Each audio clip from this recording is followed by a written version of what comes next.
বর্ষা তো বন্ধুরা এসেই গেছে, আর বর্ষার মৌসুমে আমি এই রকম একটা 1.5 কিলো সাইজের ইলিশ মাছ নিয়ে এসেছি। চলো আমার ভিডিও রান্নাঘরে যাই ইলিশ মাছটা নিয়ে, আর আমি ইলিশ মাছটা কেটে আজকে কী রেসিপি দেখাবো তোমাদের আমি দেখাচ্ছি।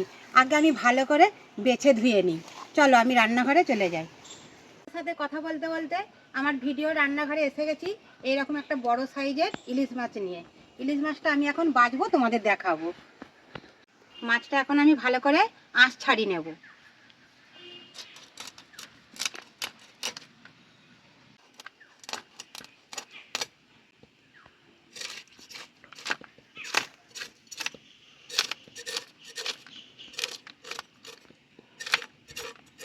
কত সুন্দর মাছটা বন্ধুরা, দেখো শক্ত মাছ, আঁশ আমার কত সুন্দরভাবে পরিষ্কার হয়ে ছেড়ে যাচ্ছে।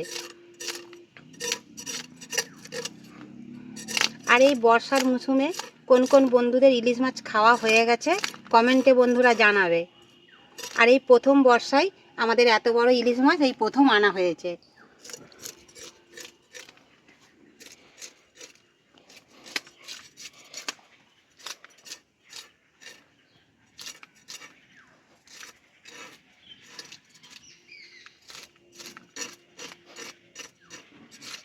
আঁশ আমি ভালো করে পরিষ্কার করে নিয়েছি। এবার আমি লেজের দিকটা একটা সুন্দর করে ডিজাইন করে নেব। আর ইলিশ মাছ বন্ধুরা বাজলে লেজের দিকে এরকম ডিজাইন করলে দেখতে ভালো লাগে।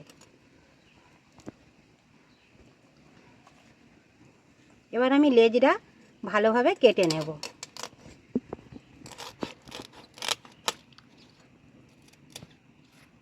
কত সুন্দর দেখিছে লেজটা দেখতে। এবার আমি এই গোটা মাছটা ভালো করে ধুয়ে নেব। ধুয়ে নিয়ে এসে তারপরে আমি কাটবো। আজ আমি গোটা ধুয়ে নিয়ে চলে এসেছি। এবার আমি মাছটা ভালো করে কেটে নেব। আর একদম রূপোর মতো চকচক করছে বন্ধুরা, দেখো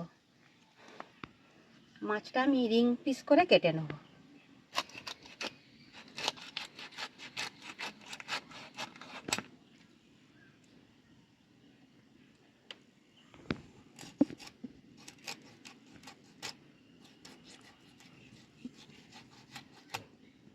রক্ত দেখো কত সুন্দর লাল টকটক করছে।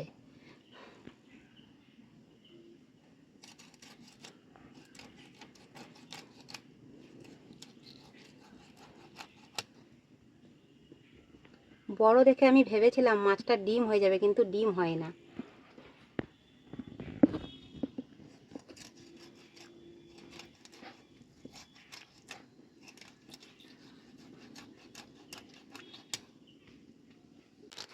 মাছটা এতটাই সুন্দর, মানে মুখে বলে বোঝানো যাবে না। একদম চকচক করছে, টাটকা লাল টুকটুক করছে মাছটা একদম। এতটাই বড় বড় চাকা যে হাতে আমার ধরা যাচ্ছে না।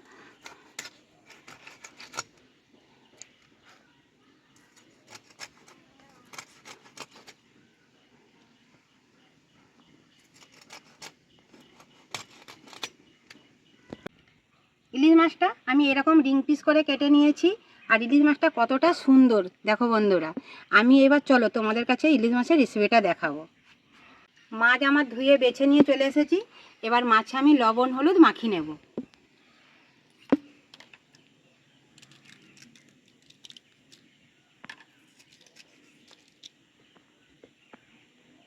হলুদ গুঁড়ো অল্প করে একটু সর্ষের তেল দিয়েও মাখিয়ে নেব।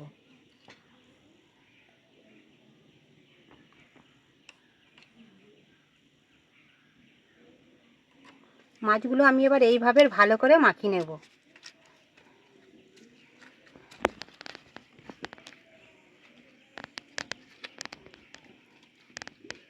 মাছে আমার লবণ হলুদ মাখানো হয়ে গেছে। এবার আমি উনান জ্বেলে নেব মাছ ভাজার জন্য। কড়া বসিয়ে দিয়েছি, কড়াও গরম হয়ে গেছে। আর আজকে বন্ধুরা ওই 1.5 কিলো সাইজের ইলিশ মাছ আজকে আমি বানাবো সর্ষে ইলিশ। আর ইলিশ মাছটা হালকা ভাজার জন্য কড়াই দিয়ে দেবো সর্ষের তেল। তেল আমি বেশি দেবো না, অল্প করে দেবো ইলিশ মাছটা ভাজার জন্য। মাছ ভাজার জন্য তেল আমার ভালোভাবে গরম হয়ে গেছে। এবার মাছের পিসগুলো একে একে আমি তেলের মধ্যে দিয়ে দেবো।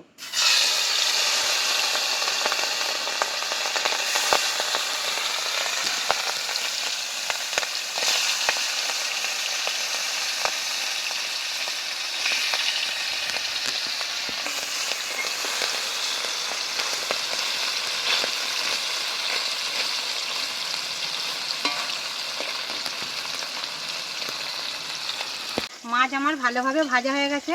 মাছের পিসগুলো এবার আমি এখন তুলে নেব। আর কত তেল বেরিয়েছে বন্ধুরা, দেখো কত অল্প তেল আমি দিয়ে মাছটা খেলাম। তেলে পুরো মাছের পিসগুলো ডুবে আছে, এত তেল বেরিয়েছে। মাছের পিসগুলো আমার ভালোভাবে ভাজা হয়ে গেছে, এবার আমি তুলে নেব।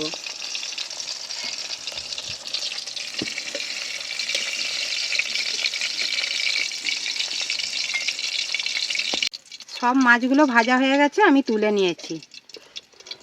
তেল বেরিয়েছে বন্ধুরা, আমি এতটা তেলে সর্ষে ইলিশ করব না, খানিকটা তেল আমি তুলে নেব। সর্ষে ইলিশ করার জন্য তেল আমার গরম হয়ে গেছে। তেলের ওপরে দিয়ে দেবো স্বাদ মতো চিনি,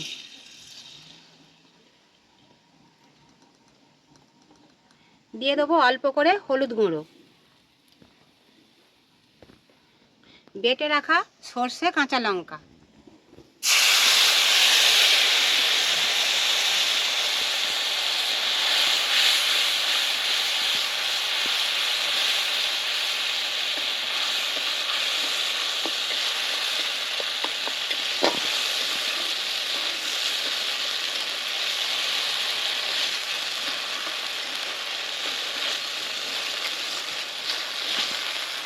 সর্ষে কাঁচা লঙ্কা বাটা ভালো করে তেলের মধ্যে আমি ভেজে নিয়েছি। এবার এখানে আমি মশলা ধোয়া জলটা দিয়ে ভালো করে কষে নেব।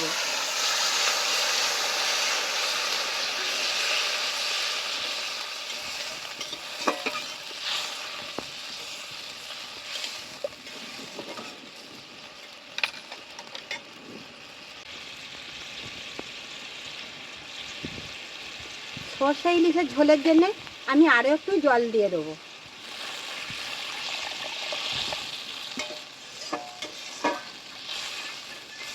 ঝোলের মধ্যে দিয়ে দেবো স্বাদ মতো লবণ। ঝোল আমার ভালোভাবে ফুটে গেছে। ভেজে রাখা মাছগুলো সর্ষে ইলিশ করার জন্য দিয়ে দেবো। ঝোলের মধ্যে একে একে মাছের পিসগুলো এইভাবে বসিয়ে দেবো।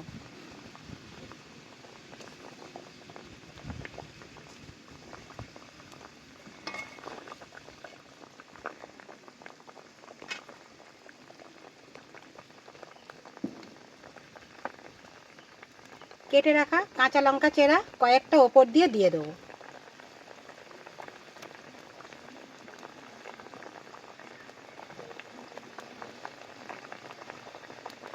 ইলিশ আমার ভালোভাবে হয়ে গেছে। আর সর্ষে ইলিশ থেকে বন্ধুরা এইভাবে তেলও ছেড়ে গেছে। এইবার আমি মাছের পিসগুলো প্লেটে করে ভালোভাবে তুলে নেব।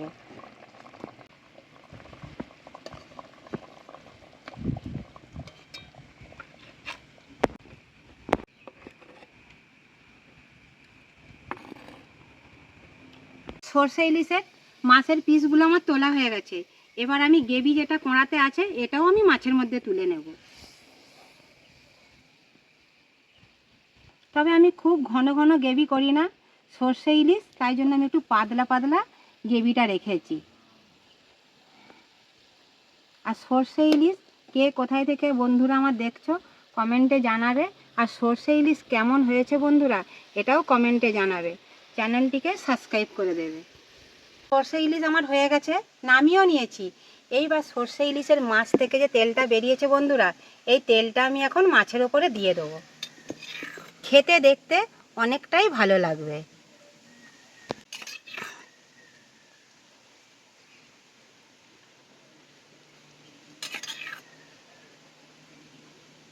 সর্ষে ইলিশ কেমন হয়েছে বন্ধুরা কমেন্টে জানাবে।